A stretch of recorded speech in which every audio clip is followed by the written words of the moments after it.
नमस्कार, स्वागत है आपका एबीपी न्यूज में। मैं अखिलेश आनंद हूं। रात के 10 बज चुके हैं और अब शुरू होने जा रहा है आपका पसंदीदा शो घंटी बजाओ। घंटी बजाओ मतलब वो मंच जहां से आम आदमी की आवाज बुलंद होती है।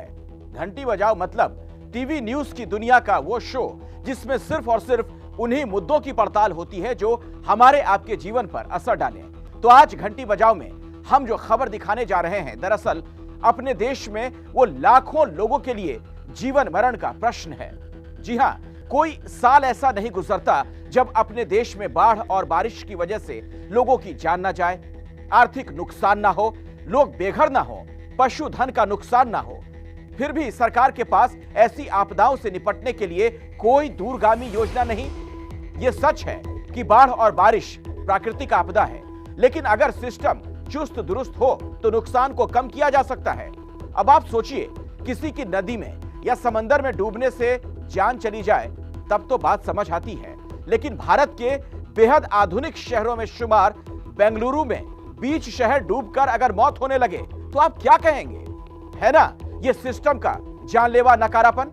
तो घंटी बजाओ की ये स्पेशल रिपोर्ट देखिए और बाढ़ बारिश के आगे घुटने टेक चुके सिस्टम के खिलाफ 8422 840000 पर घंटी जरूर बजाइए।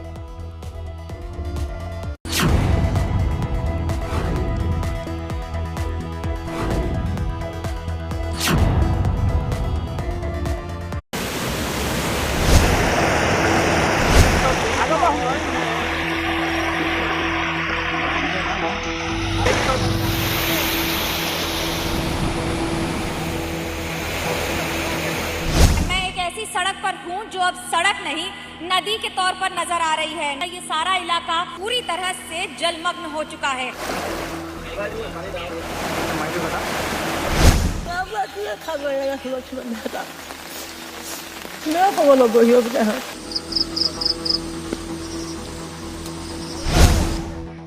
देश का एक पूर्वोत्तर हिस्सा जो इस वक्त बाढ़ की बड़ी तबाही झेल रहा है।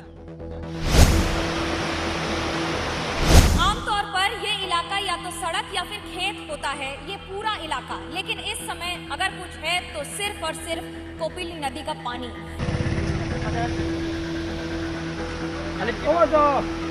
এখানে কষ্ট তো ওই যে পানি হয়েছে, রাস্তাঘাট ডুবে গেছে, ঘরবাড়ি ডুবে যাচ্ছে, এটাই কষ্ট। लेकिन पूर्वोत्तर हिस्से में बाढ़ की ये बेबसी क्या देश के दूसरे हिस्सों में सरकारों को जगह पाएगी? आने वाले खतरों से निपटने के लिए सरकारों को सबक दे पाएगी?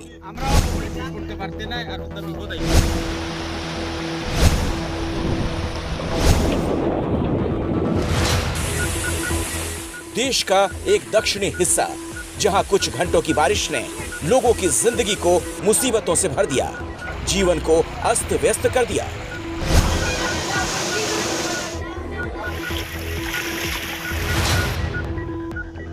लेकिन दक्षिणी हिस्से में लोगों की ऐसी मुसीबतों से क्या देश के दूसरे हिस्सों में सरकारें कोई सबक लेंगी?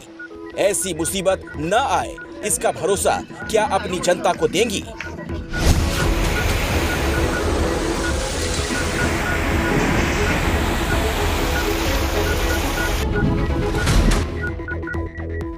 देश के दो अलग अलग हिस्सों की तस्वीरें इस वक्त आपके सामने हैं।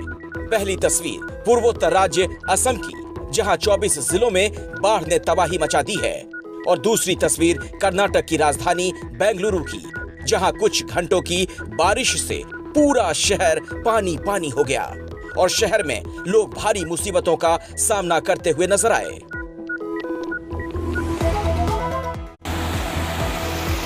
असम की ताजा बाढ़ और बेंगलुरु में मुसीबतों की बारिश का देश के दूसरे हिस्सों से क्या और क्यों कनेक्शन है? क्यों हम ऐसी तस्वीरों से सरकारों को सबक लेने की बात आज कर रहे हैं, ये बताएं। उससे पहले आपको उस असम ले चलना और वहां का हाल दिखाना जरूरी है, जहां 33 जिलों में से 24 जिले इस वक्त बाढ़ के पानी में घिरे हुए हैं, जहां पानी ने लोगों की जिंदगी को परेशानियों से भर दिया है।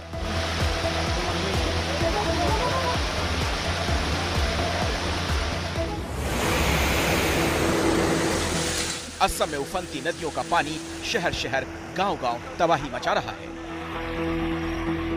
जिंदगी हर तरफ बेबस नजर आ रही है।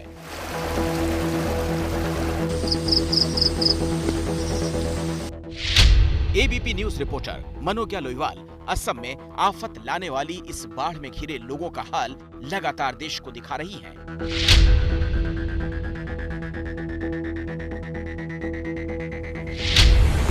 ये बता रही हैं कि बाढ़ जब आती है तो क्या क्या होता है। असम के 24 से ज्यादा जिले इस समय जलमग्न हैं। मैं एक ऐसी सड़क पर हूं जो अब सड़क नहीं नदी के तौर पर नजर आ रही है। खेत दूर दूर तक नजर नहीं आ रहे हैं। 1 लाख हेक्टेयर से ज्यादा खेत इस समय पूरे असम में नदी यानी कि पानी के नीचे हैं और वहीं करीब 2 लाख से ज्यादा लोगों को इस पूरी बाढ़ की स्थिति ने प्रभावित कर दिया है। ये लगातार दूसरा साल है जब असम में बाढ़ तबाही और बर्बादी लेकर आई है। पिछले साल भी असम के लोगों ने बाढ़ के दर्द को झेला। तब 21 जिलों में 6.5 लाख से ज्यादा लोग प्रभावित हुए थे। अब इस साल फिर असम बाढ़ में फंसा दिख रहा है। यहाँ के 24 जिले अब तक बाढ़ में घिर चुके हैं और 2 लाख से ज्यादा लोग बाढ़ से पैदा हुई मुसीबतों को झेल रहे हैं। हालात ऐसे हैं कि एनडीआरएफ और सेना के जवानों की टुकड़ियां असम के बाढ़ वाले इलाकों में पहुंचकर लोगों को बचाने के लिए दिन रात रेस्क्यू ऑपरेशन छेड़े हुए हैं। हम इस समय है स्टेट डिपार्टमेंट की रिलीफ फोर्स है उसके नाव पर और ये टीम्स लगातार एनडीआरएफ, एसडीआरएफ, सेना और उनके साथ साथ नौसेना और साथ में थल, जल, नभ सब लगे हुए हैं अलग अलग जगहों से इवैक्यूएशन कराने के लिए, यानी कि लोगों को सुरक्षित स्थान तक पहुंचाने के लिए। असम, अरुणाचल प्रदेश, मेघालय जैसे पूर्वोत्तर के 3 राज्य बाढ़ की मार झेल रहे हैं, तो दक्षिण भारत के शहर बेंगलुरु से आफत में फंसी जिंदगी की ये तस्वीरें सामने आई। बेंगलुरु जैसे बड़े और हाईटेक शहर का ये हाल मंगलवार को चंद घंटों की बारिश में हो गया। देखिए शहर के निचले इलाकों में सड़कें और गलियां किस तरह जलमग्न हो गईं। कई घरों तक में पानी भर गया तो कई जगह गाड़ियां भी बहती और डूबती नजर आई। प्रॉब्लम क्या है कि इधर जो पानी बारिश का आ रहा है तो ये पानी जाने के लिए एक ड्रेनेज है, वो ड्रेनेज के अंदर जाना है। तो वो ड्रेनेज का जो है वो छोटा सा है तो वो बड़ा बनाना है, तो कोई भी काउंसलर रिस्पांस नहीं ले रहे हैं। और एमएलए का ऑफिस में पूछेंगे तो वो क्या कर रहे हैं, सिर्फ वोट के टाइम पे आते हैं, सिर्फ हाथ दिखाते हैं, वोट लेते हैं और उनके काम जो फिनिश हो गया, सिर्फ वोट लेने का ही उनका काम है, दूसरा काम नहीं है उनका। और ये बेंगलुरु के वर्माऊ का साई लेआउट नाम का इलाका है जहां करीब 300 घर हैं। जब भी बारिश होती है शहर में सबसे ज्यादा परेशानी का सामना यहीं के लोग करते हैं। इसी इलाके के ये गोपाल हैं जो एबीपी न्यूज से क्या कुछ बताते हैं, जरा आप भी सुनिए। ड्रेनेज का जो है वो छोटा सा है तो वो बड़ा बनाना है, तो कोई भी काउंसलर रिस्पांस नहीं ले रहे हैं। और एमएलए का ऑफिस में पूछेंगे तो वो क्या कर रहे हैं, सिर्फ वोट के टाइम पे आते हैं, सिर्फ हाथ दिखाते हैं, वोट लेते हैं और उनके काम जो फिनिश हो गया, सिर्फ वोट लेने का ही उनका काम है, दूसरा काम नहीं है उनका। तो ये प्रॉब्लम से इधर पे पानी खड़ा है। ये हाल तब है जब बेंगलुरु देश के सबसे आधुनिक और तेजी से बढ़ते शहरों में से एक है। बारिश के दिनों में बेंगलुरु के लोगों पर जिस तरह की मुसीबत आती है वैसे ही मुसीबतों से देश की राजधानी दिल्ली के लोगों का भी सामना होता है जब जब दिल्ली में तेज बारिश होती है। ये बेंगलुरु की ताजा तस्वीरों के साथ दिल्ली की कुछ महीने पहले की तस्वीर है जिनमें बहुत ज्यादा फर्क आप नहीं कर पाएंगे। जैसे बेंगलुरु को कुछ घंटों की बारिश ने बेबस बना दिया, वैसे ही बेबसी कुछ घंटों की तेज बारिश में राजधानी दिल्ली में अक्सर देखने को मिलती है। और ऐसी तस्वीरों और हालातों के पीछे की असल वजह को टाउन प्लानर ए.के. जैन सामने लाते हैं, जो डीडीए के प्लानिंग कमिश्नर भी रह चुके हैं। टाउन प्लानिंग का जो बेसिस पहला हुआ करता था वो था कि फ्लड प्रोन ना हो, फ्लड ना आए, ड्रेनेज का प्रॉपर हो, ये सबसे फंडामेंटल एक कंसिडरेशन था। लेकिन आज क्या हो रहा है कि हम ये जो आबादी बढ़ रही है, जो अनऑथराइज्ड कॉलोनीज बनती जा रही हैं, हाउसिंग और प्रॉपर्टी डेवलपर वाला अप्रोच अडॉप्ट कर लिया है, हम हर जगह कंस्ट्रक्शन करे जा रहे हैं। लेकिन इसी दिल्ली का लुटियन जोन, जहां सबसे बड़ा सरकारी भवन यानी देश की संसद है, सरकार के तमाम मंत्री, सांसदों और नेताओं के बंगले और दफ्तर हैं। वहाँ तेज बारिश में भी किसी तरह कोई असर देखने को नहीं मिलता। ना यहाँ जल भराव होता है, ना इमारतों, दफ्तरों या बंगलों के अंदर कभी पानी पहुँचता है। तो ऐसे में सवाल ये कि बारिश और बाढ़ से बचाने वाले ऐसे लुटियंस जोन देश की जनता के लिए क्यों नहीं बनते? ये सवाल आज इसलिए भी क्योंकि यूपी जैसा देश का सबसे ज्यादा आबादी वाला राज्य बारिश के मौसम में अक्सर खबरों में रहता है और बाढ़ की बर्बादी की ऐसी ही तस्वीरें बिहार से भी हर साल सामने आती हैं। आंकड़े बताते हैं कि अकेले यूपी में हर साल औसतन 27 लाख हेक्टेयर प्रभावित। बाढ़ के कारण वार्षिक अनुमानित नुकसान रुपए 432 करोड़, जबकि बिहार में 70% से ज्यादा इलाका हर साल बाढ़ से प्रभावित होता है। अकेले बिहार में ही बाढ़ से देश की फसल का 30 से 40% हिस्सा बर्बाद हो जाता है।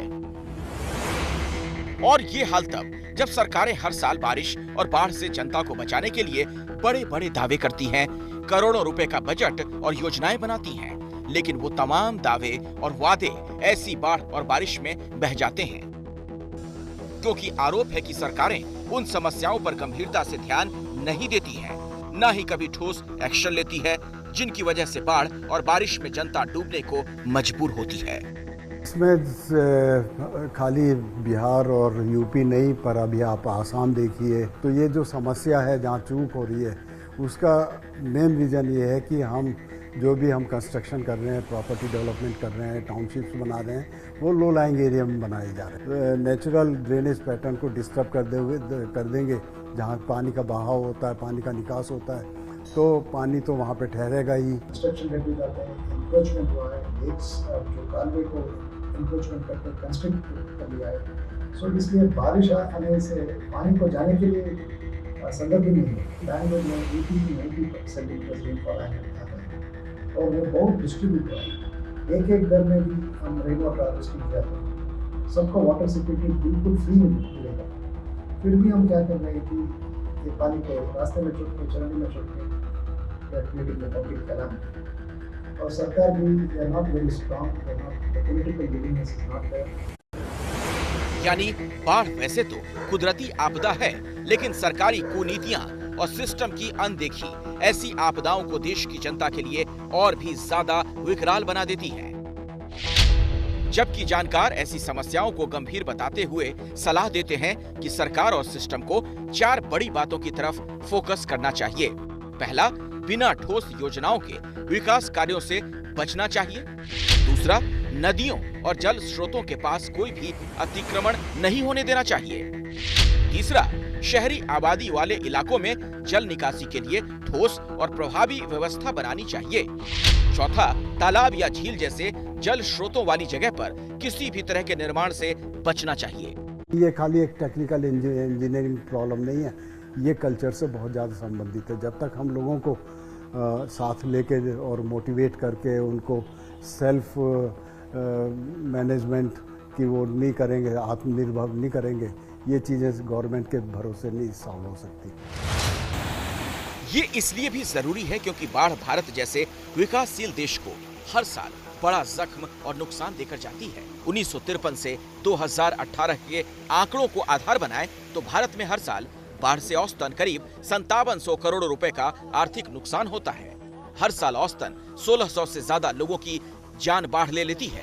12 लाख से ज्यादा घरों को बाढ़ बर्बाद करती है और लाखों लोग बेघर हो जाते हैं, जबकि 6 लाख से ज्यादा बेजुबान जानवरों की जिंदगी भी बाढ़ के दौरान चली जाती है।